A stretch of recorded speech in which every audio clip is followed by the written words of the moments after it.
Bismillahirrahmanirrahim. Assalamualaikum warahmatullahi wabarakatuh. Kita lanjutkan belajar kita tentang antarmuka, padat, dan gas.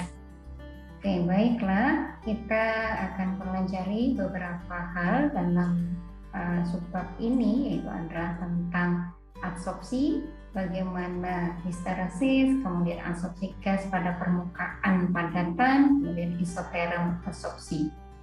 Isoterm adsorpsi. Isoterm berarti apa? Term, iso itu tetap, term itu suhu, itu adsorpsi pada suhu yang tetap. Artinya pada proses adsorpsi itu tidak ada perubahan suhu. Adsorpsi adalah terserapnya suatu zat atau molekul atau ion pada permukaan adsorben. Mekanisme adsorpsi digambarkan sebagai proses di mana molekul yang semula ada pada larutan menempel pada permukaan zat atau adsorben secara fisika. Jadi nanti kita akan lihat adsorpsi itu ada yang adsorpsi terjadi secara fisik dan ada juga adsorpsi yang terjadi secara kimia.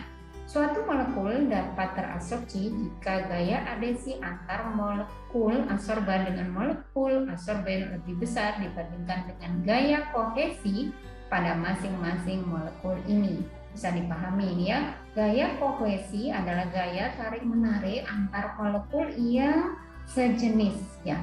Bila yang antar sejenisnya mereka itu kurang kuat atau yang adesinya jauh lebih besar, maka proses adsorpsi itu bisa berjalan.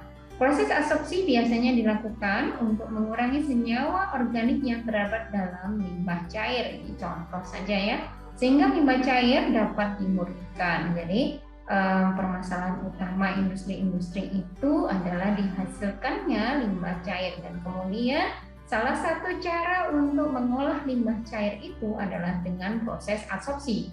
Proses adsorpsi terjadi karena adanya luas permukaan. Makin luas permukaan adsorben yang disediakan, maka makin banyak molekul yang diserap. Jadi misalnya adsorben kita ukurannya besar-besar ya, ukurannya 1/12 ya, gitu ya. Dibandingkan adsorben kita itu kita haluskan atau kita hancurkan, maka luas permukaan yang lebih besar yang mana? Yaitu adalah pada luas permukaan adsorben yang paling halus, gitu ya. Baik, kita lanjutkan. Beberapa jenis adsorpsi isoterm yang dikenal atau isoterm adsorpsi ya, ada isoterm adsorpsi versi teori Langmuir, kemudian ada versi teori Fremley, kemudian ada versi teori PET atau Bernard-Emmet-Teller. Kita akan bahas satu persatu bagaimana menurut teori-teori tersebut. Isoterm adsorpsi Langmuir pertama kali dikembangkan untuk proses penyerapan gas pada permukaan padatan. Isoterm adsorpsi Langmuir dibuat berdasarkan beberapa asumsi berikut, nanti kita perhatikan ya. Adsorpsi maksimum terjadi saat terbentuk lapisan tunggal yang menyeluruh. Jadi pada adsorpsi Langmuir tidak ada adsorben yang mengikat adsorbat berlapis-lapis, hanya satu lapisan saja. Energi adsorpsi adalah kontak, konstan, dan tidak tergantung pada sifat permukaannya. Karena tadi kita lihatnya terjadi adsorpsinya itu hanya satu lapisan, di sini energi adsorpsinya dipastikan harus konstan dan tidak tergantung pada sifat permukaannya. Adsorpsi terjadi tanpa disertai interaksi antar molekul-molekul adsorbat. Dianggap antar molekul-molekul adsorbat itu tidak ada interaksi, sehingga terbentuknya lapisan hanya satu atau dikenal dengan monolayer pada peristiwa adsorpsi itu dianggap demikian. Ini pada teori adsorpsi Langmuir. Adsorbat teradsorpsi pada lokal tertentu sehingga tidak dapat bergerak pada permukaan padatan yang bersifat reversibel. Isoterm adsorpsi Langmuir, kita masih membahas tentang itu, bahwa isoterm adsorpsi Langmuir dianggap bahwa hanya sebuah adsorpsi tunggal yang terjadi. Kemudian terlokalisasi, artinya molekul-molekul zat hanya dapat diserap pada tempat-tempat tertentu, dan panas adsorpsi tidak tergantung pada permukaan yang tertutup oleh adsorben. Isoterum absorpsi Langmuir digunakan untuk menggambarkan absorpsi secara kimia. Jadi memang antara adsorbat itu adalah partikel yang diabsorpsi ya. Jadi misalnya kita mudahnya di meja ada tumpahan air, kemudian kita kasih tisu. Maka tisu itu kita sebut sebagai adsorben, sementara airnya kita sebut sebagai adsorbat, tuh ya. Nah, di sini disebutkan bahwa peristiwa satu lapisan mengabsorpsi. Tapi tadi kalau misalnya yang contohnya air pada tisu tentu bukan contoh absorpsi secara kimia. Itu terjadi secara fisika. Contohnya adalah kita mau melepaskan air dari tisu mudah. Kalau peristiwa absorpsi secara kimia, adsorbat dan adsorben tidak mudah dipisahkan. Nah, pada Langmuir itu menggambarkan absorpsi yang kimia. Ya, hanya ada satu lapisan saja.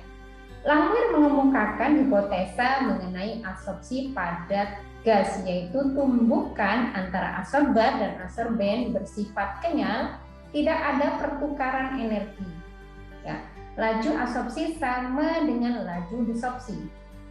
Pada Langmuir bersifat monolayer, antar aksi antara molekul-molekul adsorbat yang dikemukakan Langmuir dinamakan juga dengan adsorpsi. Ya. Isoterum absorpsi Langmuir, di mana S tentu ini adalah bagian permukaan adsorben yang tertutup adsorbat. K disebut dengan tetapan laju absorpsi, K2 tetapan laju desorpsi, P adalah tekanan, di mana pada Langmuir tadi ya, pada Langmuir laju absorpsi sama dengan laju desorpsi. Kita berpindah ke teori absorpsi Freundlich. Dia menggambarkan absorpsi secara fisika. Freundlich mengemukakan bersamaan isoterum absorpsi, persamaan isoterum absorpsi Freundlich sebagai berikut. V adalah volume adsorbat yang terabsorpsi, sedangkan K dan P pangkat 1/N adalah tetapan. P ini biasanya adalah tekanan ya. Nah, oke, di sini adalah volume adsorbat yang terabsorpsi, berarti kalau di sini persamaannya demikian, maka dia berbanding lurus dengan tekanan. Isoterum absorpsi Freundlich. Persamaan ini diturunkan secara empirik dan berlaku untuk gas yang bertekanan rendah. Jadi khusus untuk gas dengan tekanan rendah, maka diprediksi atau dikategorikan yang berlaku adalah isoterum Freundlich. Isoterum absorpsi Freundlich menggambarkan absorpsi jenis di mana absorpsi terjadi pada beberapa lapis dan ikatannya tidak kuat. Jadi perbedaannya antara absorpsi Langmuir dan Freundlich, pada Langmuir hanya satu lapisan, sementara pada Freundlich bisa berlapis-lapis atau disebut juga dengan multilayer. Pada absorpsi Langmuir kita sebut sebagai monolayer. Asumsi yang digunakan pada isoterum absorpsi Freundlich adalah: 1. Tidak ada asosiasi dan disosiasi molekul-molekul adsorbat setelah terabsorpsi pada permukaan padatan. 2. Hanya berlangsung mekanisme absorpsi secara fisis tanpa adanya kemisorpsi. Permukaan padat bersifat homogen. Ini adalah asumsi atau anggapan yang terjadi pada absorpsi Freundlich. Isoterum absorpsi atau BET, Brenner, Emmett, Teller. Menurut Brenner, Emmett, Teller, absorpsi bersifat multilayer atau lapisan adsorbat yang terabsorpsi adalah ganda dan persamaan yang dikemukakan adalah sebagai berikut. Jadi P menggambarkan kepada tekanan, C adalah eksponen, V adalah kapasitas lapisan tunggal. Nah, di sini kita bisa melihat isoterum absorpsi BET atau Brenner, Emmett, Teller bahwa tekanan ya berbanding terbalik dengan kapasitas lapisan tunggal. Jadi tekanannya, jika tekanan dinaikkan, maka kapasitas absorpsi, ya, kapasitas lapisan tunggal. Jadi pada lapisan pertamanya dia akan turun, ya. Kemampuan absorben itu mengikat pada lapisan tunggalnya itu akan turun. Kita lanjutkan, absorpsi gas pada permukaan padat. Pada dasarnya semua zat padat atau solid dapat mengabsorpsi gas dalam jumlah tertentu. Ini berkaitan dengan hukum absorpsi hanya dapat diterapkan jika absorben mempunyai luas permukaan yang besar untuk sejumlah massa tertentu. Contoh berikut adalah silika gel dan arang atau karbon. Sangat efektif sebagai pengabsorpsi atau absorbing agent. Jadi sebagai absorben itu ya, silika gel, kemudian arang atau karbon. Arang itu kalau ya arang yang kita tahu dari hasil pembakaran tak sempurna. Jadi kalau membakar kayu yang misalnya sempurna itu akan jadi abu, tetapi kalau pembakarannya tak sempurna itu akan jadi arang. Nah, arang ini adalah contoh absorben yang sangat bagus. Nah, kenapa dia berfungsi sebagai absorben? Karena satu, strukturnya sangat poros atau berpori, kemudian mempunyai permukaan kontak yang luas. Karena dia berpori itulah kemudian dia mempunyai kemampuan menyerap seperti spons, meskipun dia keras, ya di dalamnya berongga-rongga sekali, itu mempunyai permukaan yang daya tarik atau permukaan untuk menarik absorbat dalam jumlah yang banyak. Kemudian berikutnya adalah gasnya, andai kata gas itu sebagai absorbatnya. Jadi tidak hanya absorpsi itu tidak hanya padat dan cair, tetapi ada juga yang padat dan gas. Yang diserap adalah gas.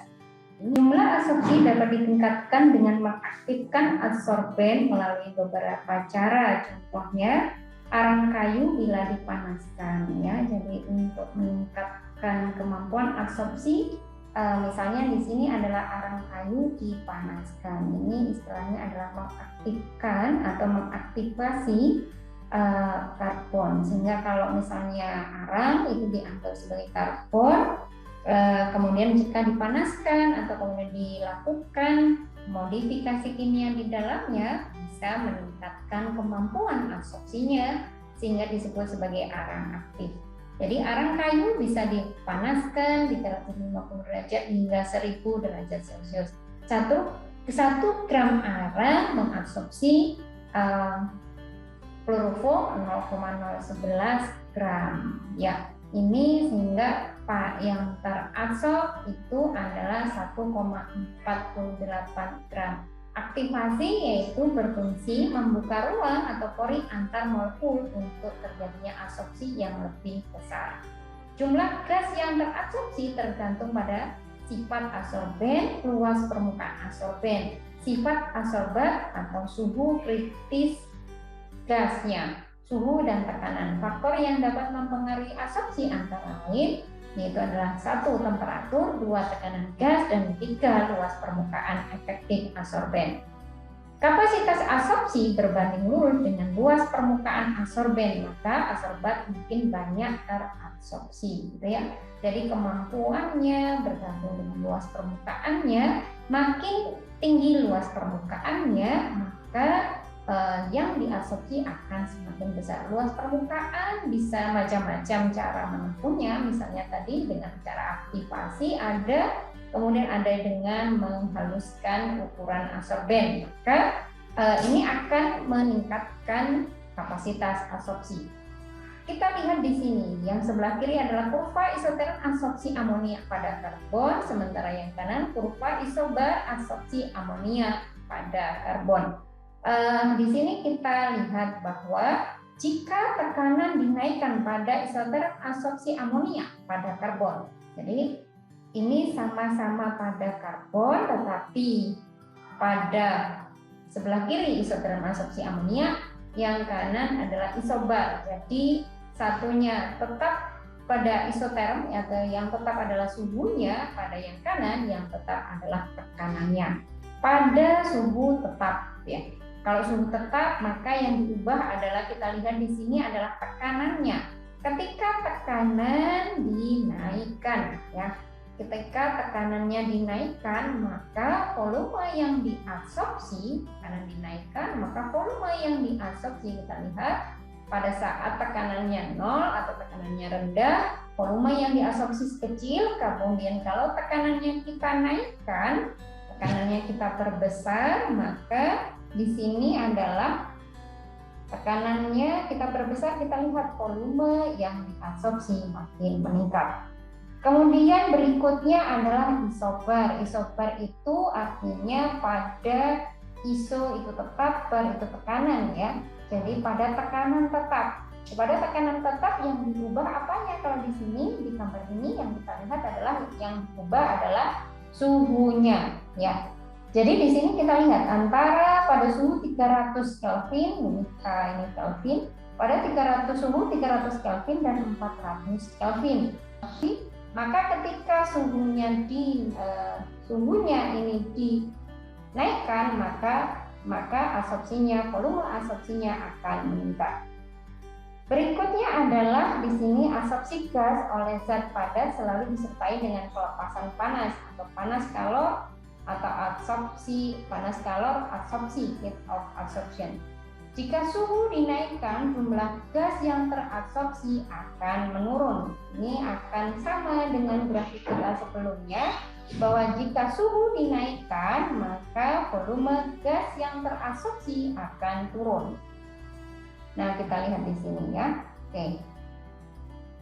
Persamaan Freundlich untuk absorpsi gas. Ya, tadi Freundlich itu untuk menggambarkan absorpsi secara fisika ya. Pada secara fisika kita pakai persamaan absorpsi Freundlich, sementara pada absorpsi kimia kita menggunakan persamaan absorpsi Langmuir.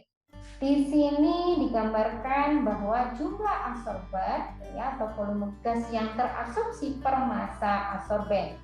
Jadi banyaknya absorban yang terabsorpsi itu akan berbanding lurus dengan tetapan empirik yaitu K dan tekanan gas. Jika tekanannya dinaikkan, maka jumlah yang terabsorpsi akan meningkat. Ini berbanding lurus. Ini akan sama dengan grafik kita yang di sini ya. Ini tekanan dinaikkan, volume yang diabsorpsi akan meningkat. Dan ini dari 0 kemudian akan naik. Kita lanjutkan ke histeresis. Histeresis adalah fenomena yang terjadi pada absorpsi gas dalam pori zat padat, yakni suatu keadaan di mana kurva absorpsi dan kurva desorpsi tidak berhimpit. Jadi lajunya itu tidak sama. Pada kondisi yang mana kondisinya? Ya, ini yang dikatakan histeresis, yaitu pada fenomena yang terjadi pada absorpsi gas dalam pori zat padat, yakni suatu keadaan di mana kurva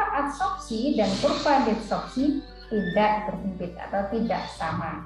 Contoh fenomena histeresis adalah pada penelitian pengaruh isoterm absorpsi air terhadap stabilitas beras atau ya, jadi lajunya pada lajunya atau jumlah yang terserap dan terabsorpsi atau yang dilepaskan itu tidak sama. Jadi artinya di sana ada yang tertahan ya, tertahan pada absorben, itu maksudnya ya.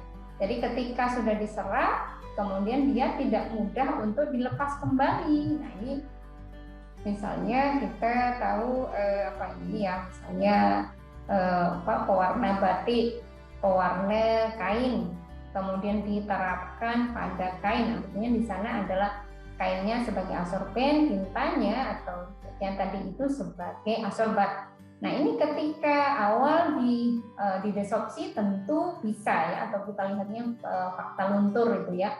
Tetapi kan tidak semuanya luntur. Nah, ini berarti ada yang ditahan. Di sini adalah fenomena histeresis, yaitu laju absorpsinya atau kondisi absorpsi tidak sama dengan desorpsi. Histeresis terjadi di bahan-bahan ferromagnetik dan ferroelektrik, seperti pada deformasi bahan-bahan seperti karet gelang dalam merespon berbagai macam gaya. Di sistem alami, histeresis selalu dihubungkan dengan perubahan termodinamika tak berbalikan. Banyak sistem hasil pekerjaan dirancang untuk mempunyai histeresis, misalnya di termostat dan pemicu. Di histeresis dibuat oleh umpan balik positif untuk menghindari peralihan cepat yang tidak diminta.